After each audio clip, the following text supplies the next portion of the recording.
Hello दोस्तों, राधे राधे। आप सभी का स्फीयर स्टडी पर हार्दिक स्वागत है, अभिनंदन। आइए हम लोग आज देखते हैं क्वेश्चन नंबर 51 तक हम लोगों ने कल कर लिया था। आज उसके आगे क्वेश्चन नंबर 52 से करेंगे। क्वेश्चन नंबर 52 में दिया गया है, निम्नलिखित वाक्यांश के लिए सार्थक शब्द क्या होगा। जो कहा न जा सके उसे, इसके लिए वाक्यांश के लिए एक शब्द क्या होगा, अकथ्य होगा। कथन होगा नहीं, कहना भी नहीं होगा, कहानी भी नहीं होगा। तो आइए क्वेश्चन नंबर नेक्स्ट पे चलते हैं। Question number 53। क्वेश्चन नंबर 53 में दिया गया है, शरीर का कोई भाग वाक्यांश के लिए उचित शब्द बताइए।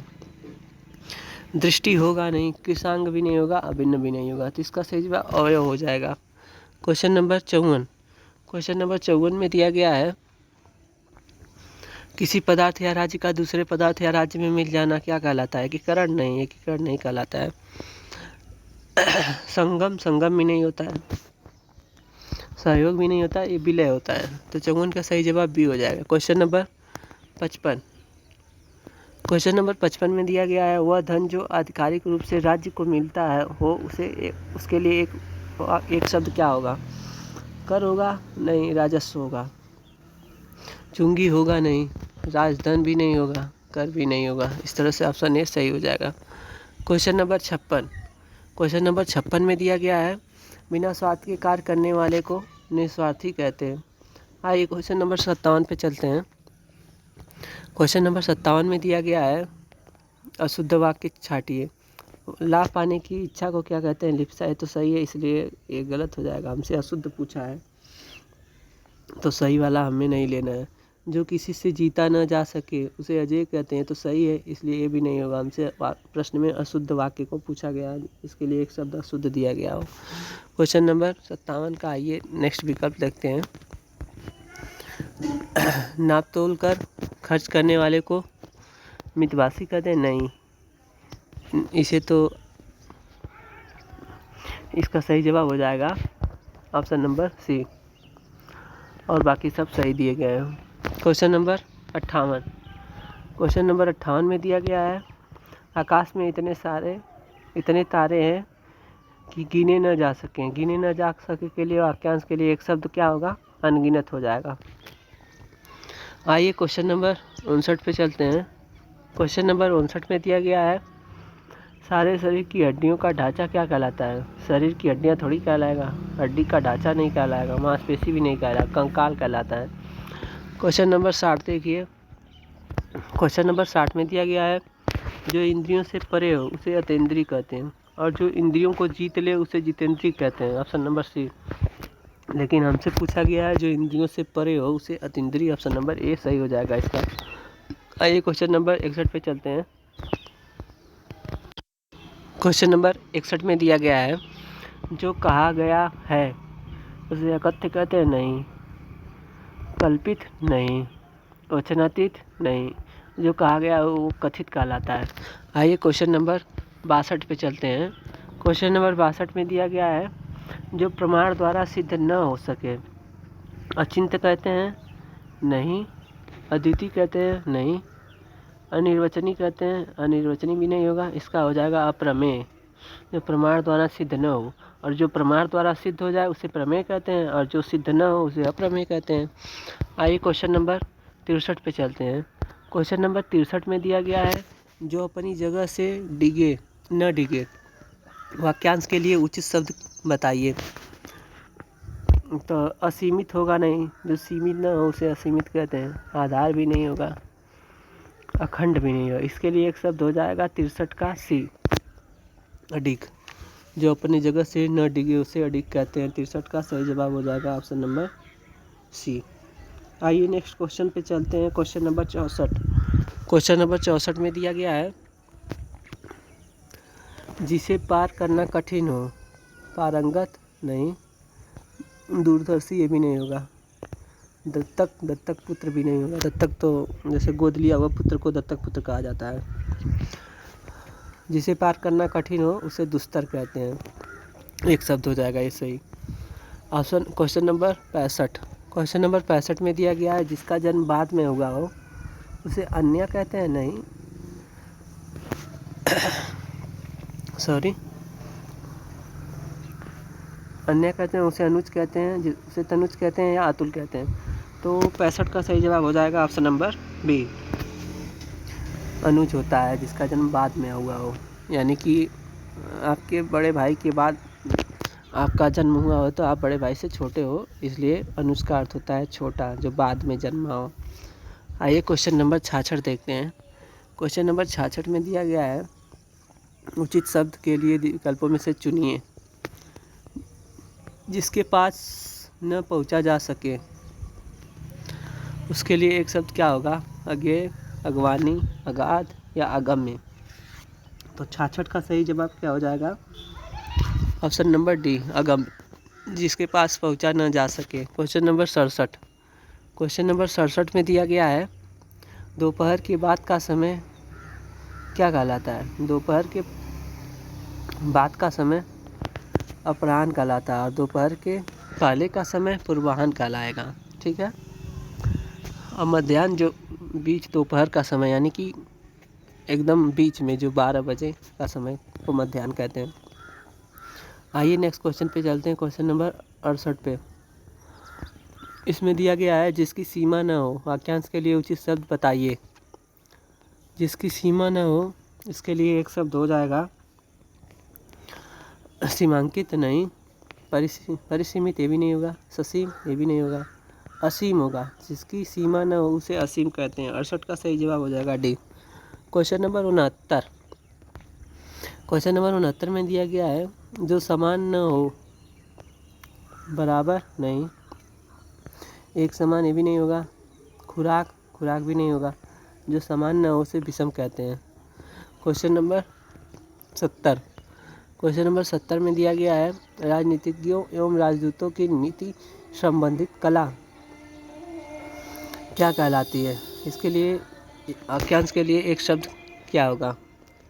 70 में राजनीति होगा, कूटनीति होगा, या गृहनीति होगा, या अर्थनीति होगा। तो इसका सही जवाब हो जाएगा ऑप्शन नंबर बी, कूटनीति इसे कहते हैं।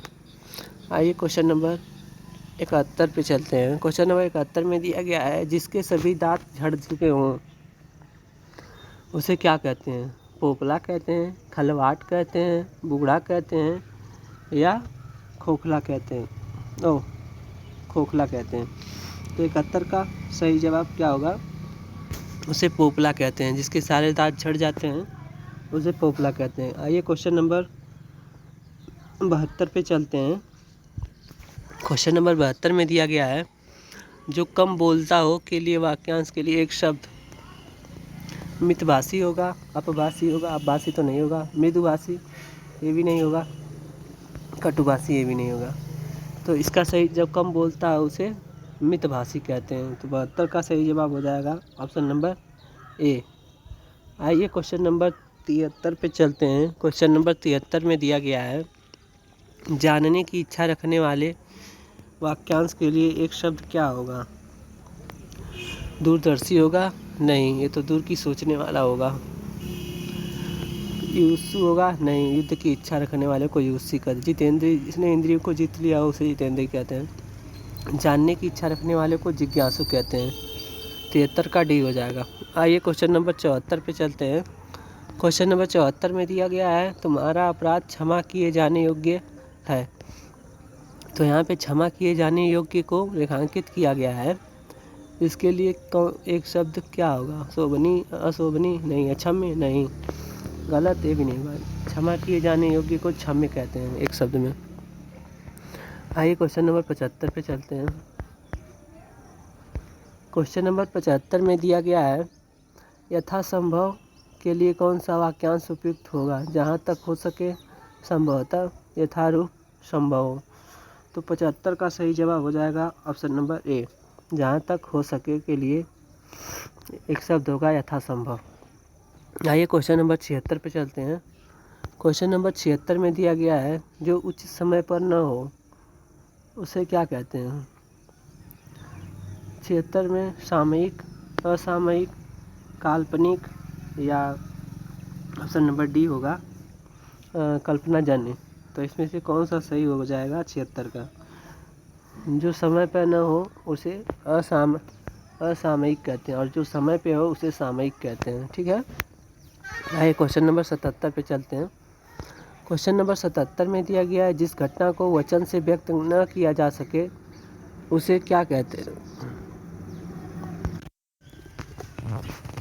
जिस घटना को वचन से व्यक्त न किया जा सके उसे क्या कहते हैं? अनुकरणीय नहीं, अविस्मरणीय नहीं, अतुलनीय नहीं, उसे अनिर्वचनीय कहते हैं एक शब्द में। आइए नेक्स्ट क्वेश्चन पे चलते हैं। Question number 78। क्वेश्चन नंबर 78 में दिया गया है, जिसे बुलाया न गया हो अधीर कहते हैं, अनाहुत कहते हैं, या अमानत कहते हैं, या अगवानी कहते हैं। तो 78 का सही जवाब हो जाएगा ऑप्शन नंबर बी, अनाहुत। आहूत का अर्थ होता है जिसे बुलाया गया हो और अनाहुत का अर्थ होता है जिसे न बुलाया गया हो। तो 78 का सही जवाब हो जाएगा ऑप्शन नंबर बी। आइए क्वेश्चन नंबर 79 पे चलते हैं। क्वेश्चन नंबर 79 में दिया गया है, कुछ लाभ पाने की चाह को क्या कहते हैं? पिपासा कहते हैं, बुभुक्षा कहते हैं, लिप्सा कहते हैं, या प्रतीक्षा कहते हैं। तो 79 का कौन सा सही जवाब होगा? कुछ लाभ पाने की इच्छा को लिप्सा कहते हैं और बाकी सब गलत है। क्वेश्चन नंबर 80, जो पहरा देता है वाक्यांश के लिए सार्थक शब्द क्या होगा? रक्षक, सेवक, प्रत्यागत या प्रहरी। तो 80 का सही जवाब हो जाएगा ऑप्शन नंबर डी, प्रहरी पहरा देते हैं। Question number 81। क्वेश्चन नंबर 81 में दिया गया है, अभूतपूर्व के लिए वाक्यांश, कौन सा वाक्यांश सही है? तो 81 का सही जवाब होगा, आइए देखते हैं हम लोग। जो किसी पर अभियोग चलाए उसे नहीं, जिस पर अभियोग चलाया गया और नहीं, जो पहले घटित न हुआ हो, अभूतपूर्व। इसका सही जवाब हो जाएगा ऑप्शन नंबर सी, 81 का सी।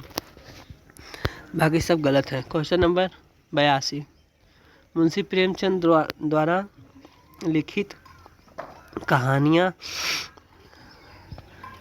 अद्वितीय हैं। अद्वितीय शब्द का अर्थ क्या होता है? 82 का सही जवाब आइए देखते हैं हम लोग।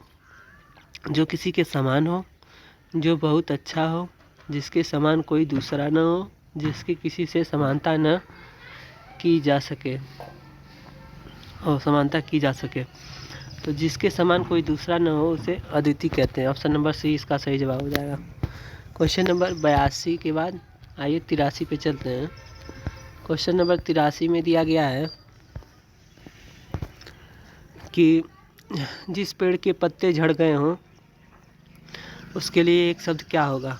83 का सही जवाब हो जाएगा अपवर्ड। क्वेश्चन नंबर 84 में दिया गया है, जिसके पार देखा न जा सके। पारभाषक, पारदर्शन, पारदर्शक होता है या पारमासक होता है? तो 84 का सही जवाब हो जाएगा ऑप्शन नंबर सी, पारदर्शक। जिसके पार देखा जा सके उसे पारदर्शक कहते हैं।